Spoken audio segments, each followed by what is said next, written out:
Hello dear students, welcome to online biology bridge course, and today let us study about biodiversity.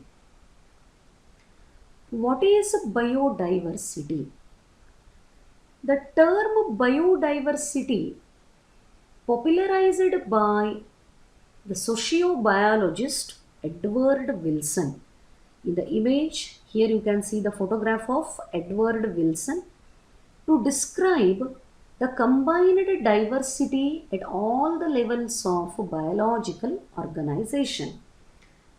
In one sentence, the biodiversity can be defined as bio means life, diversity means variety. The variety of life forms are present on the earth. Among all the planets of solar system, earth is the only one planet with all the variety of life forms. Whatever the variety of life forms, microorganisms, unicellular organisms, multicellular organisms, more intelligent animal like human, and all the variety of plants growing in aquatic habitat, growing in desert habitat, growing in mountain ranges, even in Himalayan ranges where there is accumulation of the ice. All these variety of life forms, irrespective of their body organization, irrespective of their appearance, they are collectively known as biodiversity. But the term it is more popularized by sociobiologist called Edward Wilson. Then let us move to the definition.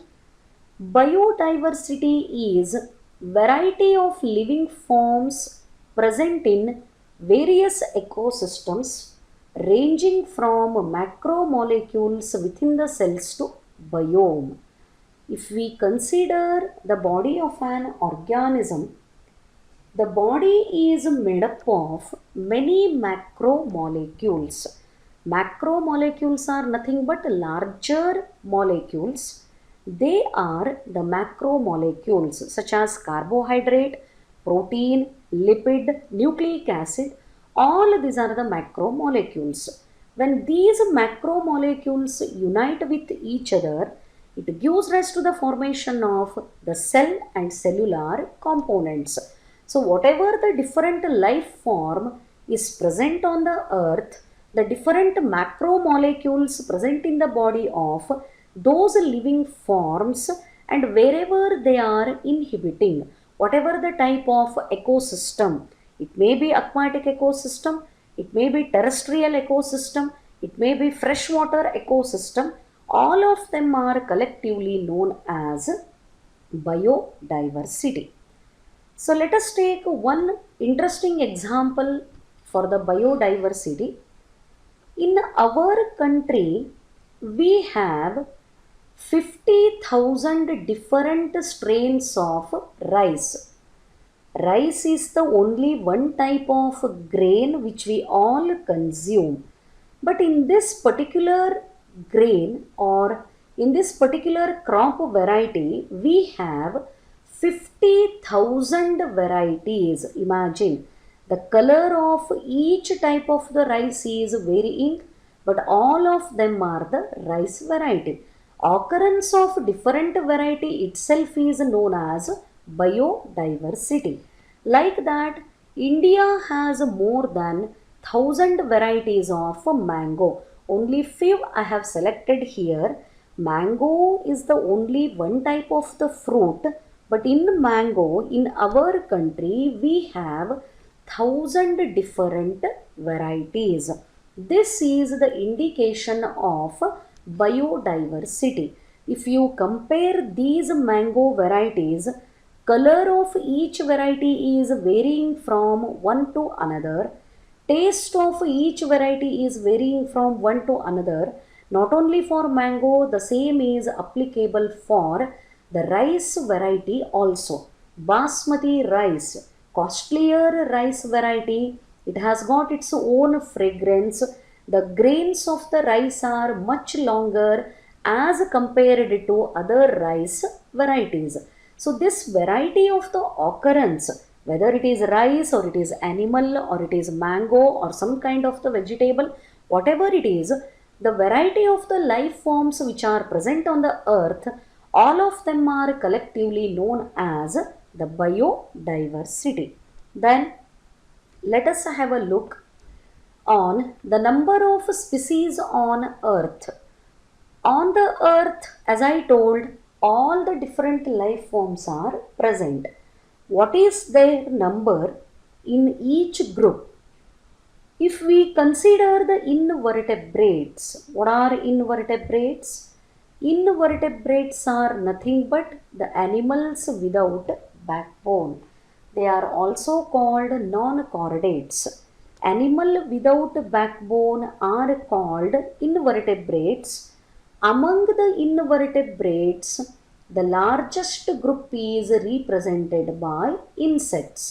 All the insects are belonging to the phylum Arthropoda, and that phylum represents the biggest phylum biggest phylum in the animal kingdom, and the biggest group in the Arthropoda is of insects. The next group is mollusca, soft-bodied animals. Octopus is belonging to the mollusca, and crustaceans, prawn, Shigidae meenu. Hope you are familiar with the term prawn, which is considered to be very tastiest invertebrate consumed all over the world as food, and crustaceans represents the third one. Remaining all invertebrates represent one small group. So here is the distribution of the invertebrates. Largest group among the invertebrates is represented by insects. Like that, vertebrates, the animals with backbone. In the group of vertebrates, highest group is of fishes, because earth is maximum surrounded by water, and wherever water is present, in all that aquatic system, the fishes are present. So among the vertebrates, which one represents the largest group on the earth? Represented by the fishes. Then next one, birds. Next to that, reptiles, that means creeping animals, amphibians and mammals. In the group of vertebrates, the amphibians are the smallest group of vertebrates present on the earth. Like that, if we consider the plants, the largest group is represented by the fungi, and all the fungi are belonging to the kingdom Mycota, and this is one of the kingdoms in 5 kingdom classification of R.H. Whitaker. Next to the fungi are angiosperms. Apart from that, algae.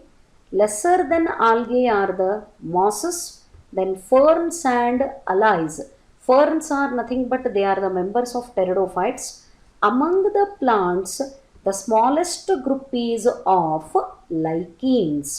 So these three images, they inform about the largest groups among invertebrates, vertebrates and plants. Then one interesting and important point, tropical Amazonian rainforest, Amazon forest. I am not talking about online shopping Amazon. I am talking about Amazon rainforest of South America. It is the greatest biodiversity on earth. The richest biodiversity hotspot of earth is nothing but rainforests of Amazon. They contain all the variety of life forms, including the biggest snake, anaconda. Hope you have seen the film or image or the video. So that anaconda is also surviving in the tropical rainforests of Amazon belonging to South America along the Amazon river and Nile. So that tropical rainforest of the Amazon is the richest biodiversity hotspot on the earth. Try to concentrate on the explained part. Hope this is clear for you. Thank you.